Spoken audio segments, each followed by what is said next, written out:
With a bullseye permanently on their backs, the Warriors must constantly change. 2018. The Warriors are changing. No team can be any one thing forever, least of all a team that keeps the focus of the entire league. Golden State is at the heart of most every parlor game between league personnel, and most every thought exercise bandied about in coaches' meetings. We're now in year 3 of teams wondering how the hell they're going to beat the Warriors, and the fermentation of those ideas coupled with some organic shifts in the way the Warriors play have made this team distinct from versions past. Kevin Durant is scoring differently. As expected, Durant's arrival in Golden State last season sharpened every edge of his game. No defense could properly account for his size, speed, and shooting as it was even in the most predictable isolation scenarios. Golden State took that same suite of basketball attributes and honed it against the rhythm of the league's most unstoppable offense. Durant had been more prolific, but never more devastating. That hasn't exactly changed, though the manner in which Durant scores subtly has. Last season, Durant drove headlong to the rim at every opportunity, enjoying the open air of a spread offense after years of playing with questionable shooters. The newest Warrior also seemed eager, at times, to prove that he was capable of exactly the kind of dynamic off-the-dribble attacking that Golden State seemed to lack in the 2016 finals. Those days are over. The Warriors are champions again and Durant has fully settled in. With that comes one notable change to his shot profile: Durant is rooting more of his offense in the mid-range. Watch Durant in action and you can see his evolving approach, the way his first dribble has become more of an evaluation than an explosion, how he sets up his defender and what shots that allows him to create. Around 7 of Durant's shot attempts have moved from the restricted area to the mid-range, according to NBA.com, and with that his free throw rate has dipped to career low levels. One might take this as a natural byproduct of Stephen Curry's absences this season. Take Curry out of the lineup, after all, and the scope and direction of Durant's contributions must change. Yet the trend holds both when Durant plays with Curry and without. No matter the circumstances this season, Durant is finding more of his offense at a moderate distance. It works just the same because Durant is an aberration. The same kinds of shots that would feel like a compromise for other players and offenses fly in this case because Durant is converting mid-range shots at a 49 clip. Whatever the cost to his individual efficiency, the Warriors benefit from the diversification and Durant himself better preserves his body for a long season. Ronald Martinez, Getty Images. The death lineup is on ice. Weirdly enough, Golden State's best theoretical lineup of Durant, Curry, Draymond Green, Klay Thompson, and Andre Iguodala has been a clear net negative this season. Various injuries have kept that unit to 58 total minutes this season, hardly enough to make any definitive claims. That said, the evidence has been striking enough to take note. Early in the season, we saw the Warriors roll out this lineup in the seeming expectation of a run. The players may have gotten ahead of themselves. This lineup only really goes when everyone is running and cutting and switching and scrambling at full speed. When they commit at that level, this group is still the most ruthless in the league. Anything less and they risk painful mistakes on both sides of the ball.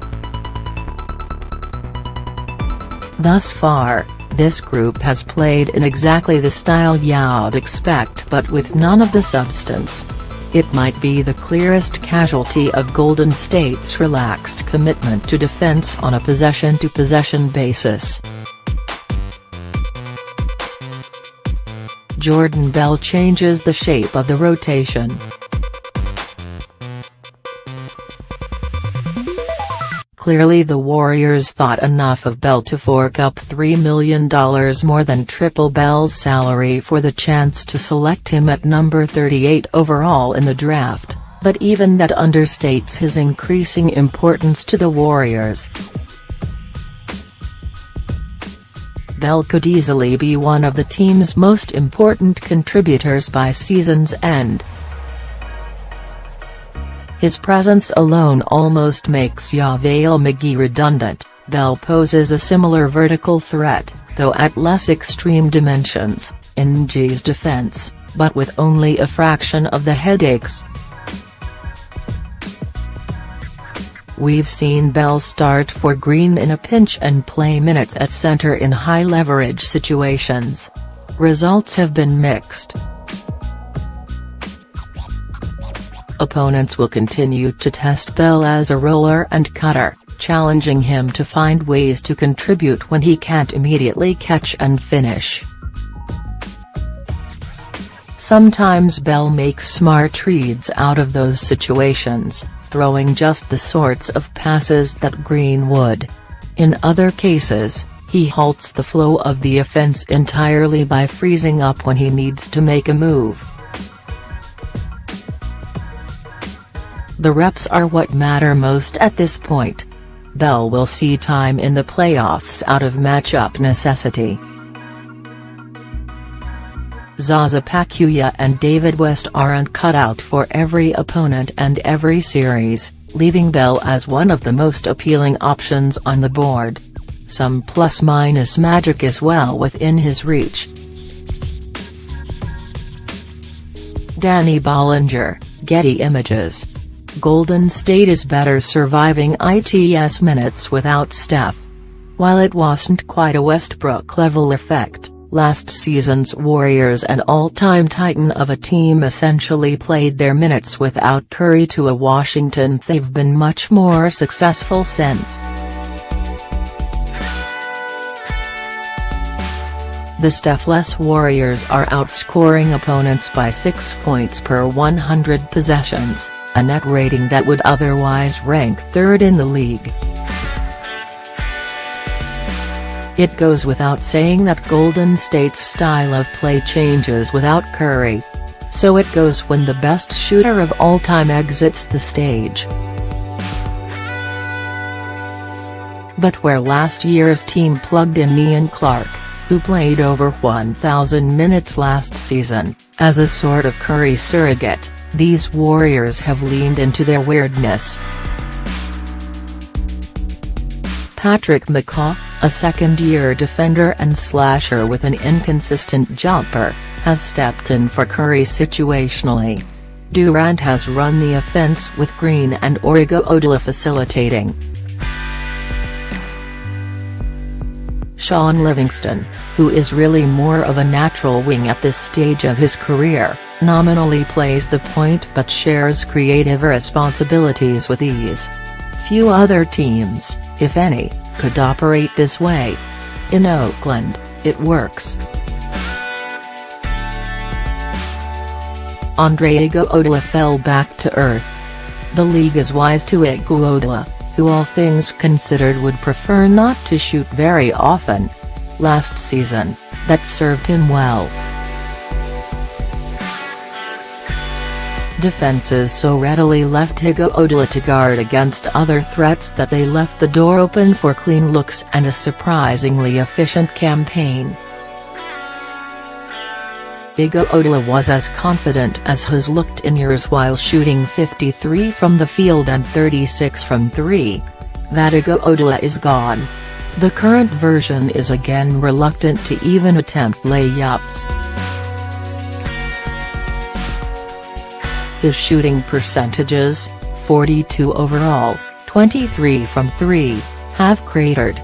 Within the arc, Hubothus is whiffing on long twos, a shot he made at an unsustainable 55 clip last season. Beyond it, Hubothus has been forced into more makeshift offense than is comfortable. Some of that is a situational byproduct. Curry and Green, the creators historically responsible for many of Hubothus's open looks, have both missed enough time to warp Hubothus's production. Still, it's strange that Hubothus is attempting fewer corner threes than he has in years, floating out instead toward the top of the floor. The offense is still better with Hubothus than not, as is Golden State overall. If he continues to shoot this poorly, however, the calculus of guarding the Warriors, how overtly opponents can abandon Hubothus and what that means for the playing rotation on the whole, could begin to shift.